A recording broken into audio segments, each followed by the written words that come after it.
Un autre jour, un autre coup brisé. Des opérateurs de la fondation ont sûrement pensé à le broder sur une œuvre murale relatable pour la salle de pause du site 19. Encore un autre chercheur malheureux avait été traité comme un jeu humain de Pop-It par S-Cent-P-Cent-73. Et dans ce cas, l'instruction pour le coup du chercheur était tordue. Le corps du chercheur a été emballé dans un cercueil en carton de fortune et emporté à la morgue des employés. Oui, le site en a un. Es-tu vraiment surpris ? C'était un cas tragique. Le chercheur était à 1 semaine de la retraite. Sa femme devait accoucher d'un jour à l'autre et il était sur le point de se réconcilier avec son père éloigné. Il était désormais allongé sur une civière, pouvant parfaitement voir ses propres fesses.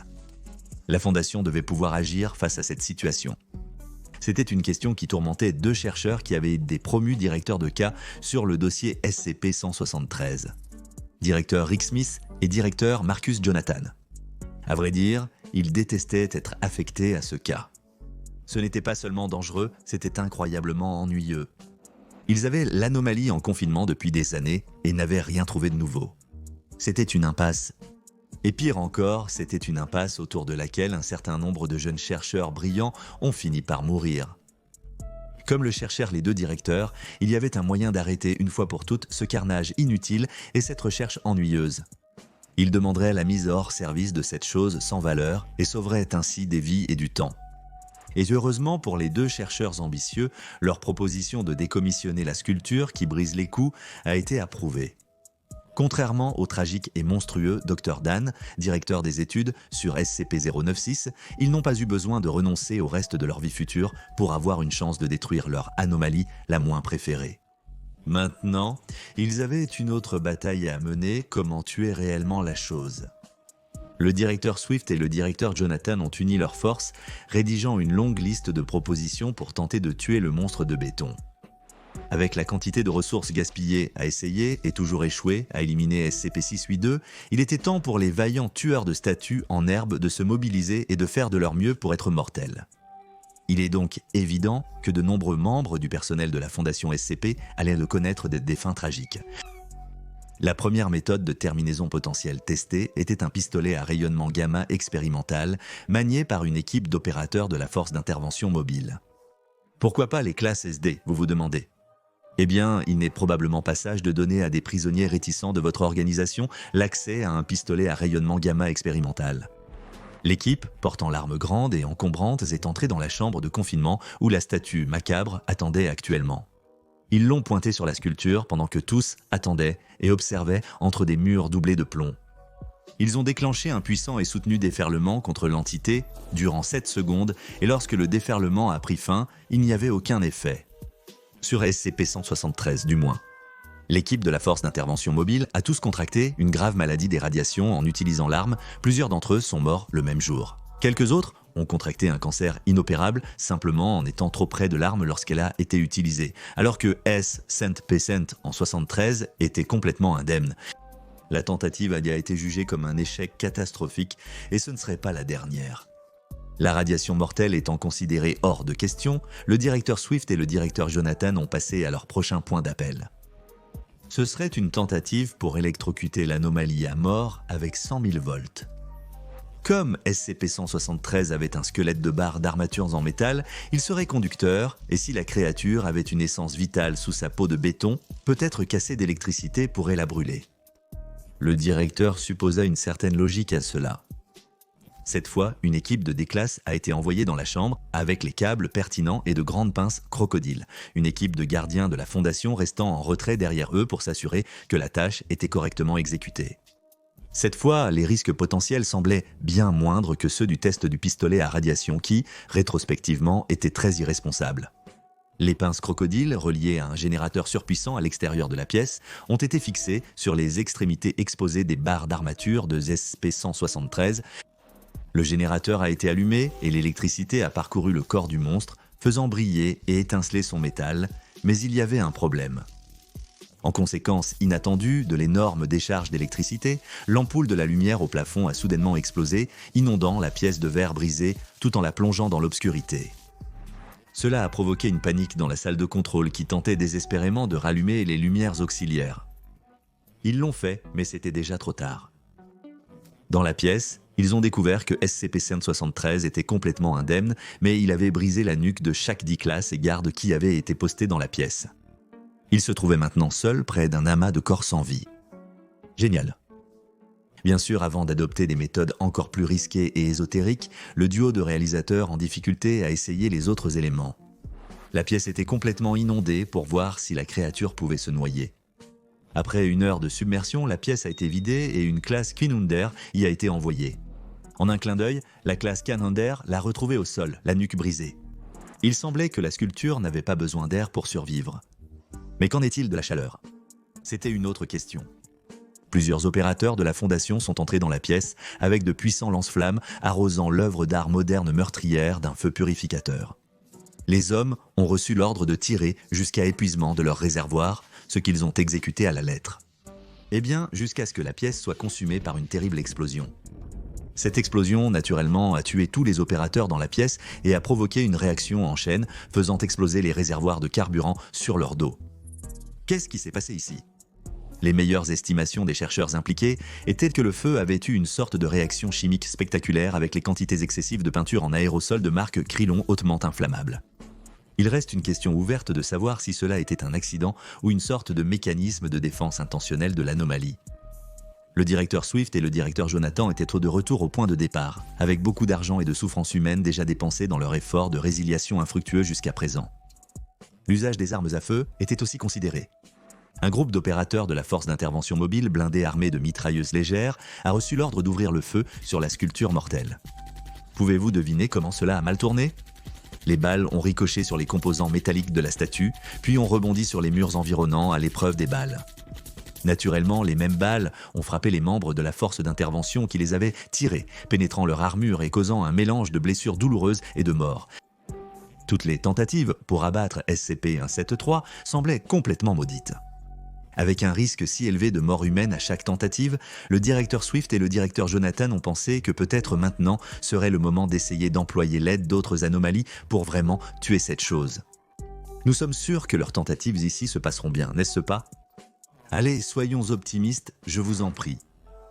Monsieur Deeds, le résultat de S100P662, la sonnette du majordome, a reçu l'instruction d'essayer de détruire S100P173. Il a courageusement essayé, mais la créature lui a brisé la nuque en un clin d'œil. SCP-049, le docteur de la peste, a également été appelé. Son analyse initiale était que la statue était dépourvue de pestilence, mais la Fondation espérait toujours bénéficier du toucher mortel du docteur. Le docteur a obéi à ses enseignants et a touché la statue. Sans surprise, le pauvre homme s'est fait casser le cou lors du test de classe Kinander effectué par la suite. Les armes anormales étaient aussi vues comme une option potentiellement utile. Comme le SCP-3-108, le pistolet nerf, un pistolet nerf anormal spécialement conçu capable de réduire la qualité de tout ce qu'il tire. Peut-être, ont pensé le directeur Swift et le directeur Jonathan, s'ils tiraient assez sur la statue, elle serait réduite à quelque chose de sans valeur et inerte. Un plan aussi bon que les autres, tout bien considéré. Un des classes, muni d'un pistolet nerf, a été envoyé dans la pièce avec l'ordre de tirer le plus possible sur la sculpture. Sans épendant, pendant le processus, l'une des fléchettes nerfs a rebondi sur la chair en béton de la sculpture et est retombée sur le tireur, le transformant en une étrange créature semblable à un singe qui a immédiatement eu le cou brisé dès qu'elle a détourné le regard de SCP-173. Toute l'opération avait jusqu'à présent été un désastre sans atténuation, comme c'était souvent le cas lors des tentatives de décommission. Plus de membres du personnel de la Fondation avaient trouvé une fin prématurée que l'anomalie qu'ils voulaient éliminer. Le montant des indemnités de décès qu'ils étaient sur le point de perdre était tout simplement stupéfiant. D'autres entreprises pourraient simplement réduire leurs pertes et décider de continuer comme si de rien n'était, enterrant toute l'affaire gênante sous plusieurs couches de bureaucratie. Mais ce n'était pas le cas pour la Fondation SCP.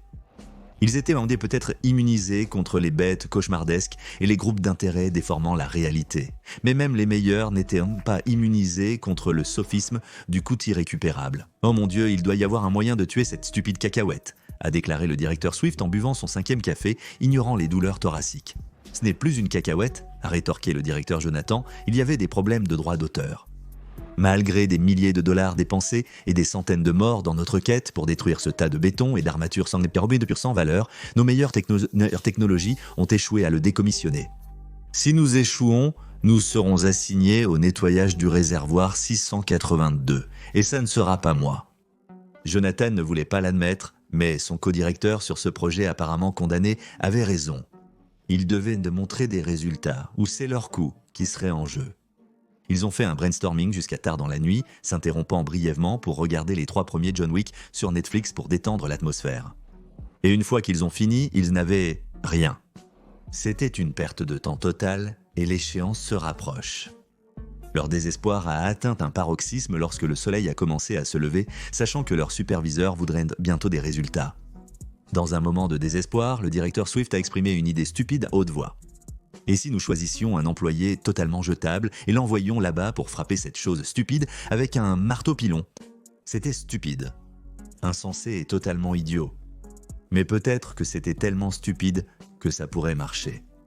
Une proposition a été rédigée à la hâte, avec encore beaucoup de taches de café sur le papier, et soumise au reste de l'administration du site, ce qui a provoqué beaucoup de sourcils levés. Mais à ce stade, ils étaient prêts à essayer n'importe quoi. L'agent Smith a été choisi pour cette mission très spéciale, prenant un marteau-piqueur et entrant dans la pièce où se trouvait la sculpture diabolique, probablement à sa propre mort par rupture du cou.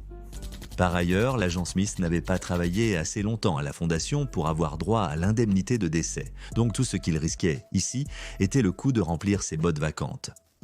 Les directeurs Swift et Jonathan observaient depuis la salle de contrôle l'agent malheureux entrer dans la pièce en traînant le marteau-piqueur derrière lui. Tout était en jeu et tout se réunirait en un dernier coup décisif.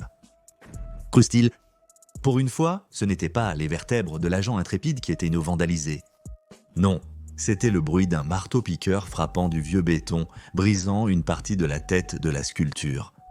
Une toile d'araignée de fissure s'est répandue sur la surface du corps du monstre, tandis qu'un nuage de poussière de béton descendait du site du coup de marteau.